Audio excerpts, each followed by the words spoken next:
আসসালামু আলাইকুম এভরিওয়ান, কেমন আছেন সবাই? আশা করি সবাই ভালো আছেন। আলহামদুলিল্লাহ আমিও ভালো আছি। তো আজকে আমি আপনাদের সামনে আরেকটি নতুন ব্লগ নিয়ে উপস্থিত হয়ে গেলাম। আর আমাদের এই ব্লগটি হচ্ছে ডালিয়া যাওয়ার ব্লগ। আসলে আমরা আজকে ব্লগটি যে করব এটা হলো চিলাহাটি বাইকার্স ক্লাবের উম যত বাইকার্স আছে সবাই আমাদের সাথে আজকে ট্যুর দিবে, ডালিয়া ট্যুর। যেটা আমরা ঈদের পরের ৩য় দিনে প্ল্যান করছিলাম। আসলে ঈদ ছাড়া এরকম বড় ট্যুর কখনো দেখা যায় আর কি হয়ে ওঠে না। কারণ সবাই কোনো না কোনো কাজে কর্মব্যস্ততায় দেখা যায় কেউ বাইরে থাকে বা কোনো না কোনো কাজে ব্যস্ত থাকে। সেজন্য দেখা যায় এরকম সচরাচর বড় ট্যুর হয় না। তো যাই হোক, আ আব অবশেষে আমরা ঈদের ৩য় দিন একটা বড় ট্যুর দিব। তো আমাদের সাথে ছিল সৈয়দপুরের একজন বড় ভাই, বাইকার্স বড় ভাই।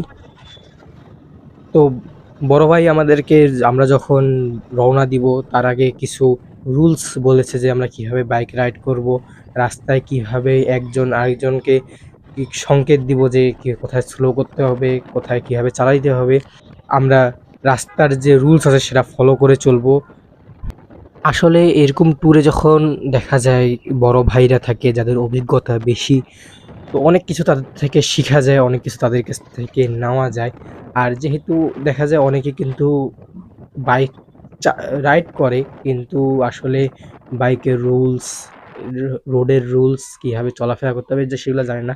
তো দেখা যায় যখন বড় ভাইরা সাথে থাকে, যখন তারা একটু গাইড করে, তখন অনেক কিছুই জানা যায়, তাদের থেকে অনেক কিছুই কিন্তু শিখা যায়।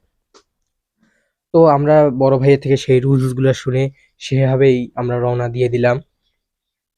আর যেহেতু আমার এটা ১ম ট্যুর, তো এখান থেকে আমি এই অনেক কিছুই শিখতেছিলাম আসলে।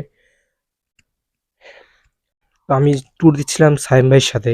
তো সায়েম ভাই আরকি আগে থেকেই বাইকার্সদের সাথে রাইড দিত। তো সায়েম ভাইয়ের অনেক কিছু জানা ছিল।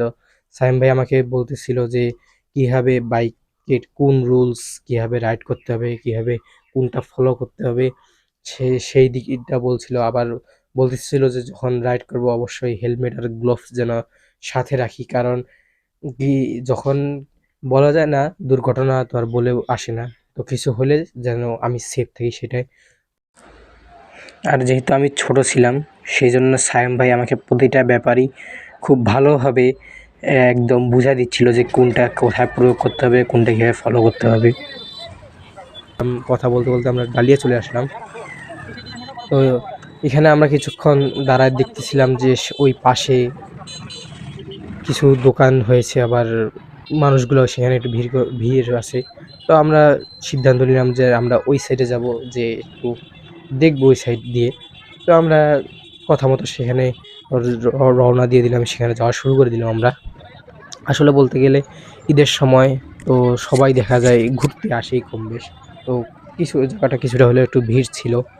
তো দেখা যাচ্ছে সাইড দিয়ে অনেক দোকান বসেছে, আবার দেখা যাচ্ছে মাঝে, মাঝে যে কিছু কার্ড খেলা, কিউ আবার সাপ খেলাও দেখাই দিয়েছিল এখানে। আসলে সব বলা যায় যেহেতু মানুষদের মনোরঞ্জন করার জন্য, মানুষদেরকে একটু ঈদের খুশি দেওয়ার জন্য। তো আমরা সেটাই একটু আমরাও সাইড থেকে উপভোগ করছিলাম। তো আমরা একটা ফাঁকা জায়গা খুঁজছিলাম যে বাইকগুলো রেখে একটু ফটোশুট করবো আমরা। তো জয় ভাই আমাদের সবার উদ্দেশ্যে কিছু বলতেছিল, বাইকার্সদের উদ্দেশ্যে। যে সাইনগুলো আছে, তারপর আপনি মূলত যখন হাইওয়েতে রাইড করবেন তখন অনেক কিছু শিখতে পারবেন। আসলে যখন আমরা মুখে একটা জিনিস বলি শুনতে খুব ভালো লাগে, যখন এটা বাস্তবায়নে যখন করতে যাই তখন অনেকের ভালো লাগে না, পরে আমরা অনেক জিনিস ভুলে যাই। তো অতএব এটা যখন আমরা হাইওয়েতে যখন রাইড করি, মূলত যখন আসলে আমাদের হলো প্র্যাকটিক্যালটা হলো মেন। হ্যাঁ, এটা সকল গ্রুপের উদ্দেশ্যে বলি, যারা নতুন গ্রুপ করেন অথবা নতুন যারা নতুন গ্রুপ ক্রিয়েট করছেন, বাইক গ্রুপ। তো আপনারা এভাবে আস্তে আস্তে করে আশেপাশের জেলাগুলো অন্তত ট্যুর করবেন, তখন অনেক কিছু শিখতে পারবেন, তাদের সাথে একটা ভ্রাতৃত্ববোধ তৈরি হবে। তখন আস্তে আস্তে আপনি অনেক পরিচিত লাভ করবেন, অনেকগুলো গ্রুপের সাথে আপনি যখন পরিচয় হবেন, তারা আপনার এলাকায় বেড়াতে আসবে, আপনি তাদের এলাকায় বেড়াতে যাবেন। এভাবে আস্তে আস্তে এটা ব্যাপক আকারে আর কি এটা বিচরণ হবে আর কি আস্তে আস্তে। তো যেহেতু নতুন গ্রুপ, সকলের জন্য আমার রিকোয়েস্ট থাকবে, তো সবাই হেলমেট জুতা পরবেন। আজকে মূলত এখানে যারা আসছি, যারা রাইডার প্রত্যেকজনের জুতা প্লাস হেলমেট ছিল, এটা দেখে আমার কাছে খুব ভালো লাগলো। হ্যাঁ, যেহেতু বাইকার এরকমই হওয়া উচিত যে রাস্তায় সাধারণ 10 জন বাইক চালক আর আমরা যে বাইকার, আমাদেরকে দেখলে মানুষ বুঝতে পারবে যে না, দেখবেন যে আপনি ঈদের সময় যে বিভিন্ন জায়গায় যে ঘুরতে যান, তখন দেখবেন যে এই যে বিভিন্ন অটোর সাথে যায়, হ্যাঁ, তো বিভিন্ন হচ্ছে গিয়ে দেখবেন যে অটো থেকে মানুষ মাথা বের করে দেখতেছে, তারপর গাড়িতে যাচ্ছে সবাই দেখতেছে যে না এটা একটা আসলে বাইকার গ্রুপ।